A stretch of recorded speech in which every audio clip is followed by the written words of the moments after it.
Okay, let's dive right into this. Welcome to today's Explainer, where we're unpacking an absolutely gripping story of loyalty, corruption, and vengeance. We're stepping straight into the shadowy, mist-filled town of Raven Creek.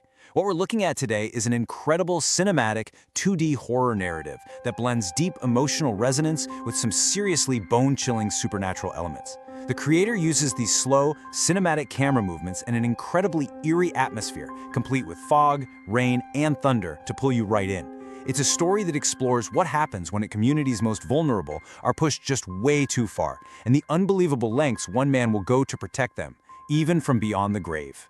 So, it really begs a massive question right out of the gate.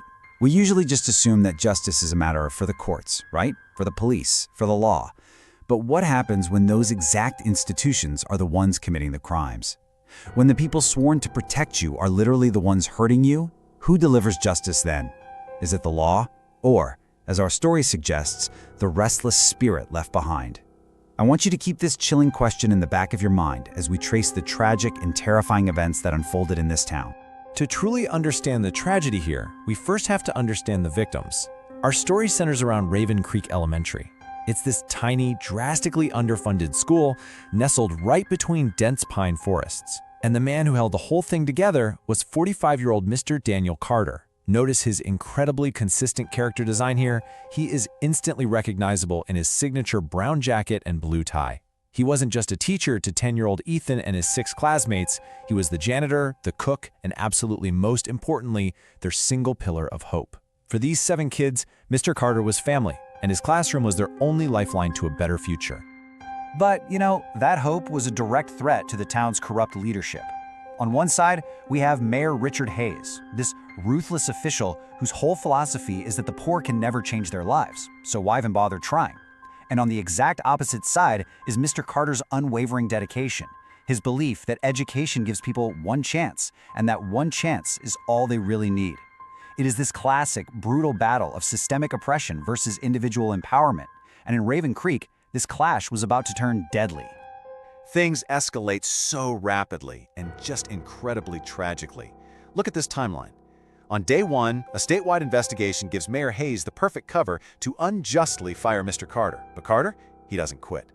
On day 2, he literally just moves his old teaching mat to the front porch of the abandoned school and keeps teaching. This pure defiance absolutely enrages the mayor, who orders the sheriff to, quote, teach him a lesson. Which brings us to the horrific day 3. Under the cover of a massive storm, we're talking heavy rain, howling wind, crashing thunder, Mr. Carter is brutally beaten to death right outside the school. The town officials thought they had totally buried the problem. The school was locked up, the teacher was dead. But this wasn't the end, because that very same night, deep inside the pine forest, a whisper was heard in the dark, a voice promising that no one would ever stop his children from learning. And this is exactly where our story pivots, from a heartbreaking real-world tragedy into a completely gripping supernatural thriller. The suspenseful pacing from here on out is just brilliant. Because even with their beloved teacher gone, these students flat out refuse to give up. Step 1, they gather at the chain doors of the abandoned school. Step 2, they take Mr. Carter's old teaching mat and retreat deep into a secret, foggy forest clearing. And Step 3, Ethan, who remains easily recognizable in his familiar blue hoodie in every single scene, opens a worn-out textbook and actually takes over as the teacher. It's this incredibly beautiful, quiet moment of resilience. They are honoring Mr. Carter's legacy the best way they know how. But the cruelty of Raven Creek's authorities literally knew no bounds. Officer Jack Wilson is out on patrol and actually discovers the children studying in the woods. Does he just leave them be? No way. He violently forces Ethan and his friend Noah against a tree. Despite the terrified cries of the other kids, Wilson brutally beats Noah with his police baton until the boy collapses unconscious. It is a horrific, completely silencing attack on innocent children who were literally just trying to read a book. But here's the thing. Wilson's actions trigger something way beyond human understanding. Late that night, driving through the forest, Wilson hears a thump. He actually feels an unseen hand grab his shoulder. Then, his heavy police baton suddenly stands upright on the ground all by itself. The temperature plummets as a freezing wind violently sweeps through the trees, and out of the dark mist, a pale figure emerges. The suspense here is just palpable. It's like the forest itself is springing a supernatural trap on this corrupt officer. And then comes this booming ultimatum. The figure stepping out of the mist is Mr. Daniel Carter. And what's amazing about the visual storytelling here is his identical appearance before and after becoming a ghost. He is wearing the exact same brown jacket and torn white shirt he died in.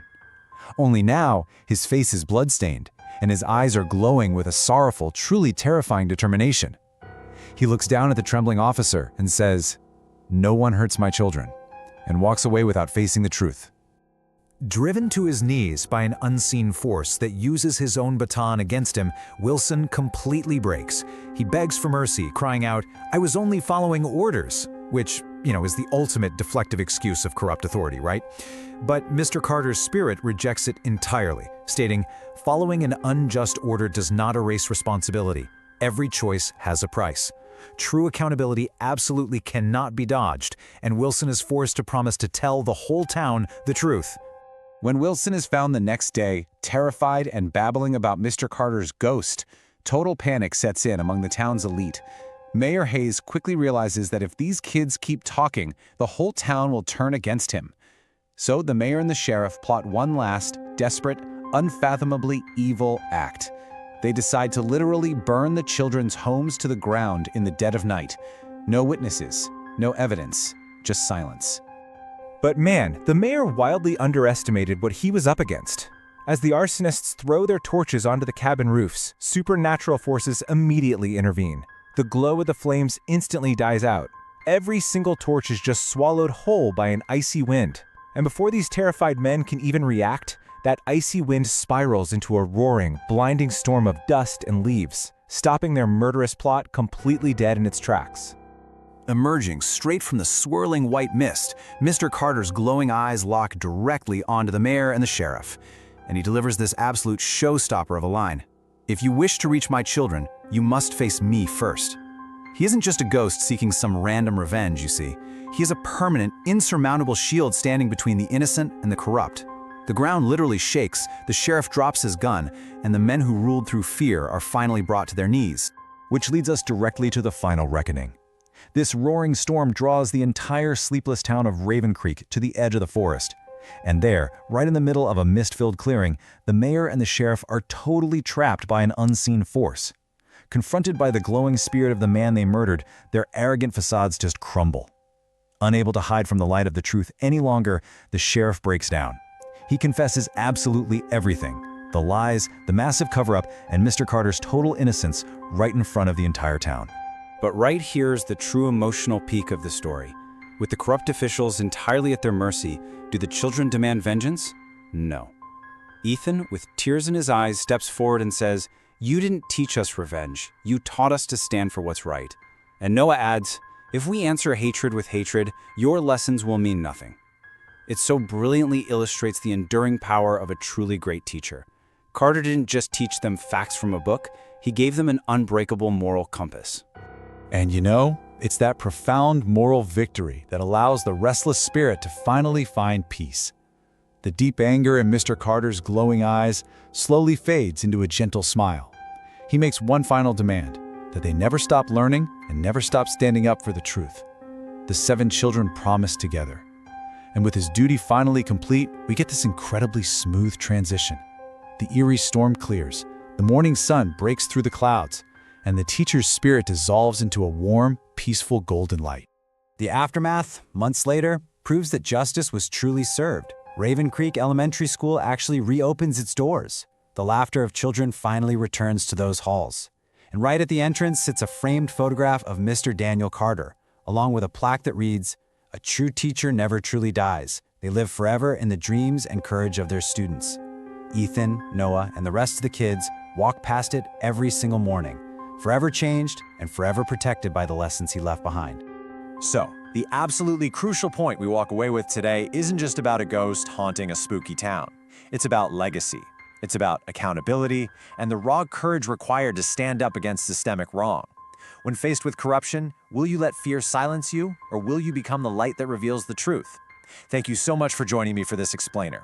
Keep learning, keep asking the hard questions, and I'll see you in the next one.